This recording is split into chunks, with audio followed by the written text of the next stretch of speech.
We've seen it with Semenyo this week. That big club draw is dying. I think unless you are in love with Man United or you're a Man United fan or you really want to boost your socials, I don't really see why you sign for Man United at the moment if you're a very good, up-and-coming, talented player. So I think Elliot Anderson and Adam Wharton, I don't acknowledge it.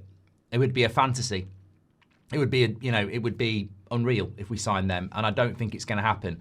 I think Baleba will happen because nobody else wants him, and he's desperate to sign for us, and we're going to polish this signing like it's, the best signing ever. And also, he's not going to be in the World Cup because Cameroon didn't qualify for the World Cup, and he's obviously friends with Mbeumo, and we're gonna milk this again for the next 6 months, and then we're going to sign him, and we're going to pretend he's something he's not, and he's going to be coming off a bad year at Brighton, and we're meant to believe, we're meant to believe that he is going to solve our midfield problems. And I find it very concerning. I find it very concerning because, and the reason I mentioned Lenny Yoro's Instagram of Trust the Process is because that is all United have as a tagline, is trust the process.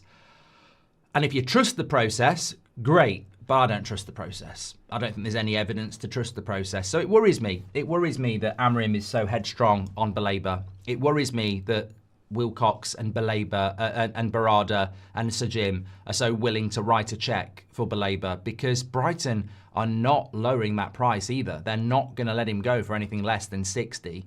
In fact, they want more than that. And I don't think he's worth any more than 50 at the moment. And he might not even be worth that.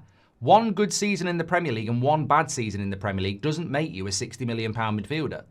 He's not even got a British passport. So I don't know where this price is coming from. I think Baleba should be £50 million max. And we're going to be negotiating at around 70. So, look, I don't like this deal. And look, I'm not doing it to cause arguments. You've got time to come in and tell me why you do like the deal, and I promise you I will not ridicule it. I've said my bit. I don't need to say any more. I do not like this deal. I think he's massively overpriced. I think he's displayed really bad footballing performance at a time where he knows everybody's looking at him. And if he's thrown his toys out the pram with Brighton because he didn't get the move he wanted, that shows a very, very, very questionable mentality that you can down tools when you don't get what you want, which I don't want at United either. So for me, and he's a red flag. I think it's an absolutely ridiculous deal, but it's a very familiar deal. Man United do this. Remember Jadon Sancho? We waited a year after having not got him. It really worries me. It really worries me. And also, let's not forget the third bit I would say about Baleba, and it's probably the most underreported one, and it's probably the fairest one because it's got nothing to do with his mentality or his performance. He's only going to be 22 next week. Or he's 22 next week. Depends whether you think 22 is young or not. He's 22 next week. So even if Man United sign him, he has to be categorised as a prospect. Tell me how it works with prospects at Man United who are inconsistent. I mean, he is not going to come to Man United and be consistent. Even if he does well, he's going to come in, he's going to have good games, he's going to have bad games. And when he has those bad games in the first few months, people are going to say he's shit. People are going to say he is shit. So I don't like this deal. I don't like it at all. But I'm happy to be proved wrong. And look, honestly, do I think we could sign Baleba in January?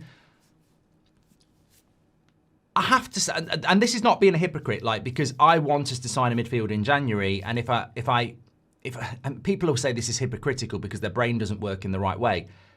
If you're hungry and you don't like lasagna, and you're saying, I don't want lasagna, I'm not eating lasagna, and then it gets to the day before you're going to die because you're starving, you're going to eat lasagna.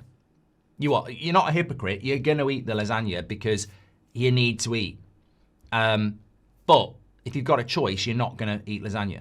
So if it gets to January the 31st and United have an opportunity to sign Baleba, I'm not going to say no, let's wait till the summer, because I believe we desperately need a midfielder now.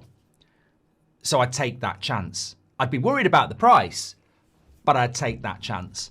That's not being a hypocrite. That's about we need to eat in January or we're going to starve, and we need a midfielder. So if Baleba's the only deal we can do, then I would do it because we're going to do it in the summer anyway as well. I'm a realist. We're going to do this deal. Like, if Balaba's not wearing a Man United shirt with a load of pianos playing and everything else in early July, I'll eat my socks. In fact, let's just say that I'll put the socks on the shelf when I take the tree down. He's going to be wearing a Man United shirt. It's so obvious. I would say I'm 90% sure he's going to wear a Man United shirt. It's just so predictably Man United. We're even hyping him up when he's playing shit because we know this is the deal we're going to do this summer. So he will be wearing a Man United shirt. So of course I'd rather do it in January than the summer. And the question has to be, why can't we do it in January? Why can't we do a deal in January for Baleba? Like, he's not playing well for Brighton. We have £60 million.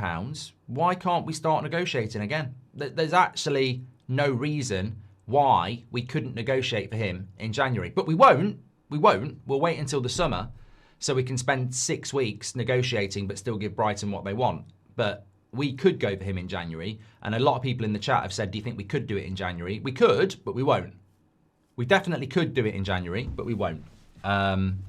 Because we're clearly pushing the whole let's do it in the summer argument.